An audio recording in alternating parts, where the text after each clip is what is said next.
እነ ኦንስትሪም እና ኤችዲአር ቦክስ ተመራጭና ያለማስቸገር ስቴብል ሆነው እየሰሩ በነበረበት ወቅት ከሁሉም አስቀድሜ ሁለቱን አፖች ሪኮመንድ አድርጌያችሁ ነበር። አሁን ግን እንደ በፊቱ ፕሮፐርሊ እየሰሩ አይደለም። ስለዚህ በተመሳሳይ በዚህ ቪዲዮ በትክክል በደንብ እንደሚሰሩ የተረጋገጡ ሌሎች ሁለት አፖችን እጠቁማችኋለሁ። ቪዲዮ ላይክ በማድረግ ስለምታበረታቱኝ ከልብ እያመሰገንኩ ወደ ቪዲዮ።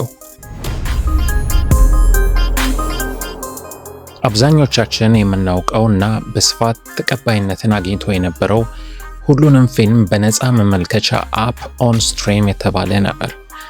በተለያዩ ምክንያቶች ችግር ሲገጥማቸው ሪብራንድ ተደርጎ በአዲስ ስም ሞቢፍሊክስ ተብሎ ተመልሷል። የኦንስትሪም ትክክለኛ ክሎን አፕ ወይም ስኪኑ የተቀየረ ኦንስትሪም ማለት ይቻላል።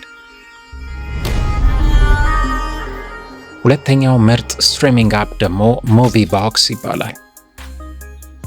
ሁለቱም አፖች ሙሉ ለሙሉ ነፃና የትኛውንም አይነት ሳይን አፕ ወይም ምዝገባ የማይጠይቁ ቀላልና ዩዘር ፍሬንድሊ የሆነ ኢንተርፌስ ያላቸው፣ አዲስም ሆነ የቆዩ ፊልሞችን ሁሉንም በሚባል ደረጃ የያዙ፣ የተለያዩ የሰብታይትል ላንጉዌጅ አማራጮች ያሏቸው፣ የተለያዩ አማራጭ ሰርቨሮችን የያዙ፣ እዛው አፖቹ ላይ ዳውንሎድ አድርገን ኦፍላይን ለማየት የሚያስችሉ፣ በየቀኑ አዳዲስ ፊልሞችን አፕሎድ የሚያደርጉ፣ ኤችዲ እና ከዛም በላይ ከፍተኛ ጥራት ያላቸውን የኮንቴንት ስትሪሚንጎች ሰፖርት የሚያደርጉና ፈጣን የሆነ ሰርች የማድረጊያ መንገዶች ያሏቸው ናቸው።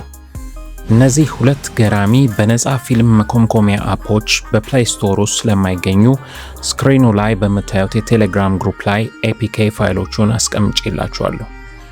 ስልካችሁ አድ ወይም ማስታወቂያ ብሎክ ማድረጊያ ከሌለው ፖፕአፕ የሚያደርጉ አዶች እንዳያሰለቿችሁ ምንም ተጨማሪ አፕ መጫን ሳያስፈልግ ሁሉንም አዶች በአንዴ ብሎክ ማድረግ ስለምትችሉበት በጣም ቀላል ዘዴ የሰራሁትን የቪዲዮ ሊንክ በዚህ ቪዲዮ ዲስክሪፕሽን ቦክስ ውስጥ አስቀምጬላችኋለሁ።